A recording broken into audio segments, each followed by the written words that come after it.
வெள்ளையர்களை எதிர்த்து போராடிய ஒண்டி வீரனின் சிலை மற்றும் மணிமண்டபத்தை முதலமைச்சர் ஜெயலலிதா திறந்து வைக்க வலியுறுத்தி சென்னையில் போராட்டம் நடைபெற்றது.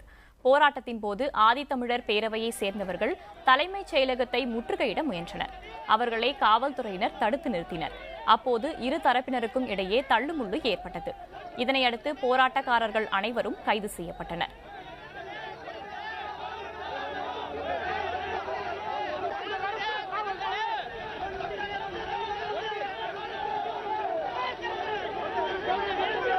மாமன்னர் ஒண்டிவீரனுடைய நினைவு மண்டபத்தை கலைஞர் கருணாநிதி அவர்கள் கட்டியதோ என்கின்ற ஒரே காரணத்திற்காக இன்றைக்கு வரைக்கும் தமிழக முதல்வர் அவர்கள் திறக்காமல் வைத்துள்ளார்கள்.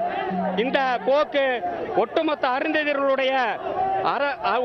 அருந்ததியர்களுக்கு எதிரான போக்கு என்பதை ஆதித்தமிழர் பேரவை இங்கு சுட்டிக்காட்டி உடனடியாக ஒண்டிவீரன் மணிமண்டபத்தை திறக்க வேண்டும், 144 தடை உத்தரவை ரத்து செய்ய வேண்டும் என்று சொல்லி இன்றைக்கு தமிழக தலைமைச் செயலகத்தின் முன்னாடி முற்றுகை போராட்டம் நடத்துகிறோம்.